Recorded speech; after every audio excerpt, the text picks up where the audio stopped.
में भी आप देखिए बुलडोजर चलाते हैं। ठीक है, या एक 30 सेकंड्स जरा बटन इन दे रही हूं मैं सिंह साहब आपको, फिर उसके बाद मैथिल साहब और सिंह साहब इधर मैं आपके पास आऊंगी। आरपी सिंह साहब 30 सेकंड्स।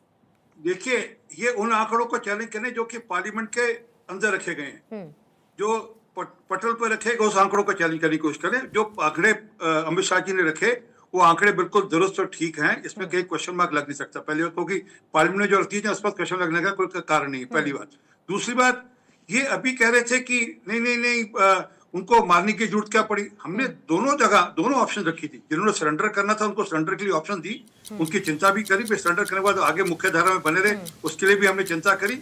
और जिन्होंने नहीं सरेंडर किया उनके लिए तो वही बुलडोजर वाला रास्ता, और कोई रास्ता है ही नहीं। आपको बुलडोजर से दिक्कत होगी तो होगी, क्योंकि आपका सॉफ्ट कॉर्नर रहता होगा के लिए। बैटलफील्ड कैसे बन गए उसके एक बहुत बड़ी नजीर आपके सामने है।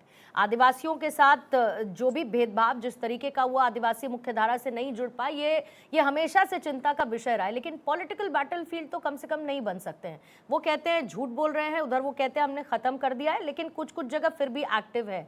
अभी आगे का चैलेंज आपको क्या दिखता है और इसमें पॉलिटिकल बार्गेनिंग का कितना स्कोप है? धन्यवाद पूर्णिमा जी। पहले तो आपको और पूरे देश को भारत माता की जय, वंदे मातरम। और मैं आपको एक बात कहूं कि अभी जो भी अमित शाह जी ने कहा वो 100% सच है। 2014 में जब देश की सत्ता प्रधानमंत्री जी के हाथ में आई थी, उस समय में 180 जिले भारत के नक्सल प्रभावित थे, जिसमें से 126 तो बहुत ज्यादा स्थिति खराब थी। अब मुझे कांग्रेस के प्रवक्ता से कुछ एक लाइन याद आ गई। उनकी याद आई तो कुछ जख्म पुराने निकले, दिल की मिट्टी को कुरेदा तो खजाने निकले, और शहर में करता था जो सांप के कांटे का इलाज, जब उसके तहखानों को टटोला तो वहां सांपों के ठिकाने निकले। ये यहां बात कर रहे हैं। मैं आपको एक उदाहरण दे रहा हूं, छोटा सा उदाहरण, उसी से समझ जाएंगे कि असलियत में नक्सलियों को मुख्य धारा में बिल्कुल एब्जॉर्ब कराने का काम किसने किया, सिस्टम में बैठाकर नक्सलियों को पालने का काम किसने किया? पहला कन्हैया कुमार। ये वही व्यक्ति है जिसको इन्होंने चुनाव लड़वाया, और ये वही व्यक्ति है जिन्होंने जेएनयू के अंदर 6 अप्रैल 2010 को दंतेवाड़ा में जब हमारे सीआरपीएफ के 76 जवान शहीद हुए थे, तो वहीं पर खड़े होके इन्होंने ढोल बजाए थे और जश्न मनाया था। जैसा कि अभी भी हिडमा के मारे जाने के बाद राहुल गांधी ने ट्वीट किया था, तुम कितने हिडमा मारोगे, हर घर से हिडमा निकलेगा। तो ये एक तो असलियत इनकी हुई। दूसरी चीज, सोनिया गांधी जी जब सत्ता में थी तो उन्होंने जो एक कमेटी बना रखी थी, नेशनल एडवाइजरी कमेटी, हालांकि उसका कोई संवैधानिक जो वो तो नहीं था, लेकिन हाँ वही चलाती थी सरकार को। उसमें एक सदस्य थे हर्ष मंदर, उनकी एक एनजीओ है अमन बिरादरी। वो एनजीओ जो है वो अनाथालय चलाती है, रेनबो हाउस और अमन वेदिका। उसके अंदर जो संचालिका है, आपको जान के हैरानी होगी कि वो सर्टिफाइड नक्सली हैं। उसका नाम है कांदुला श्री शाह एलियस पद्माक्का। कौन जारी करता है सर्टिफिकेट? ये सर्टिफाइड नक्सली ये मैं बता रहा हूं ना, आप सुन लीजिए उसके आगे। और इस महिला के पति का नाम वो है अक्की राजू हरा गोपाल उर्फ रामकृष्ण। सुन लीजिए, पॉइंट पर आइए। अरे ये वो व्यक्ति है जिन्होंने की मलकागिरी के डीएम को इन्होंने वो अपहरण किया था। अच्छा। और उसके बदले में इन्होंने नक्सली जो है वो रिहा कराने की बात की थी, और तब नक्सली रिहा भी हुए थे। और हर्ष मंदर जी ने पूरा सहयोग किया था। ये अरुंधति राय हो गई, और बहुत सारे नाम मैं गिना दूंगा जो कि इनकी स्पेशल लिस्ट में थे। ये लोग नक्सलियों को पाल रहे थे। असलियत में मैं बताऊं पूर्णिमा जी, नक्सली जो व्यवस्था है ना, वो विकास से जुड़ी हुई नहीं है, वो विचारधारा की लड़ाई है। और ये लोग वहां पर उन एक्सट्रीमिस्ट को पालते हैं, पोसते हैं, ताकि वहां विकास ना हो पाए।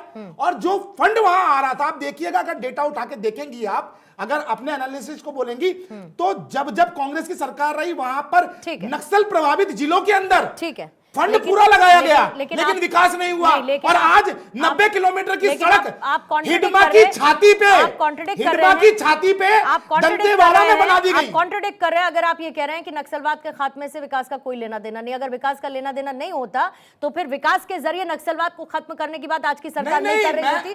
सरकार पे विश्वास सुनिए ना, कॉन्ट्रडिक्शन है। ठीक है, पूर्णिमा जी सुनिए ना, ठीक है सिंह साहब से मुझे नक्सलियों को पालेंगे उस ठीक, सरकार में इसका जवाब विश्वास दीपक नहीं जी होगा और जनता ठीक का। है, इसका जवाब दीपक जी और कपीश जी देंगे। सिंह साहब आपके पास भी आ रही हूँ, लेकिन उससे पहले एक बार आर के सिंह साहब आपसे, अब ये समझने की जरूरत है कि अगर सरकार कह रही है कि देश नक्सल मुक्त हो चुका है, तो देश नक्सल मुक्त होते हुए क्या नक्सलवाद पूरी तरीके से डिसमेंटल्ड है या आज की स्थिति में डोरमेंट माना जाए? क्योंकि सब कह रहे हैं लाइन से कि विचारधारा वाली बात थी, तो अभी इसको डोरमेंट स्टेट में समझा जाए कुछ हद तक, कुछ एक्टिव एरियाज में? कुछ हद तक इसको डोरमेंट माना जा सकता है और मानना जाना चाहिए भी, क्योंकि अगर हम इस मुगालते में रहेंगे कि हमने नक्सलवाद को ख़त्म कर दिया तो हम फिर धोखा खाएंगे। और ये लोग, ये तो विचारधारा है, विचारधारा अभी चुप है, देख रही है कि हम दबा दिए जाएंगे या हमारे खिलाफ कार्रवाई हो जाएगी, तो वो चुप बैठे हैं। जैसे ही मौका मिलेगा वो सिर उठाएंगे। तो ये कहना कि नक्सलवाद ख़त्म हो गया है, ये बिल्कुल भी सही नहीं माना जा सकता है। और जहाँ तक गवर्नमेंट का सवाल है, गवर्नमेंट बहुत ईमानदारी से काम कर रही है इसके बारे में। और हम जिस डिपार्टमेंट से आते हैं, जिस फोर्स से आते हैं, उसका नाम है सीआरपी। सीआरपी एक अग्रणी फोर्स है जिसने इस कुकर्म करने वाले लोगों को सही जगह दिखाया है, उन्हें सही जगह पहुंचाया है और लॉ एंड ऑर्डर को एस्टेब्लिश किया है। गवर्नमेंट की जो साख होती है उसको एस्टेब्लिश पर करने अभी में तो कपीश जी कह रहे थे इतने एनकाउंटर की जरूरत क्यों पड़ गई फिर? नहीं, एनकाउंटर की जरूरत तो इसलिए पड़ी कि जब वो बैरल और गन लेके हमारे सामने होंगे तो हम क्या करेंगे? हम उनकी गोली खाएंगे और सो जाएंगे जमीन पे? ऐसा होता नहीं है। हमें भी ट्रेनिंग दी गई है, हमें भी वेपन दिया गया है, इसलिए कि हम उन पर कार्रवाई करें जो लोग हमारी सरकार की और नीतियों की और कानून की बात नहीं मानते हैं। जब जो मानेगा नहीं उसके साथ तो कार्रवाई करनी ही पड़ेगी। और सीआरपीएफ का एक ग्रुप है जो पूरी तरह से डेडिकेटेड है नक्सल ऑपरेशन में और रोज आहुति देते हैं वो अपने। वो इस फोर्स की बराबरी कोई और नहीं कर सकता। और इस देश में मैं आज आपके इस उस माध्यम से कहना चाहता हूं कि देश में जहां भी परेशानी होती है, स्टेट गवर्नमेंट्स फेल होती हैं, उनके जो अगुआ हैं स्टेट गवर्नमेंट में, सिक्योरिटी एजेंसीज के जो हेड हैं वो सब नाकाम हो जाते हैं, तो सीआरपीएफ की बुलाया जाता है। और सीआरपीएफ एक ऐसा फोर्स है जिसकी इज्जत होनी चाहिए, जिसको नीचा दिखाने की कोशिश जो सरकार करेगी, मैं उनको बताना चाहता हूं कि वो सरकार बहुत दुख पाएगी और उसका नाश हो जाएगा। क्योंकि देखने वाला ऊपर बैठा है, वो देखता है, समझता है। जो लोग गलत कर रहे हैं जरा से फायदे के लिए पूरे समाज को, पूरे फोर्स को। मैं थोड़ा सा और इस डिटेल में जाऊंगी जो आप कहने की कोशिश कर रहे हैं और चाहूंगी कि खुलकर भी कहें इस पर। जल्दी से एक बार मैं हेडलाइंस देख लेती हूँ, फिर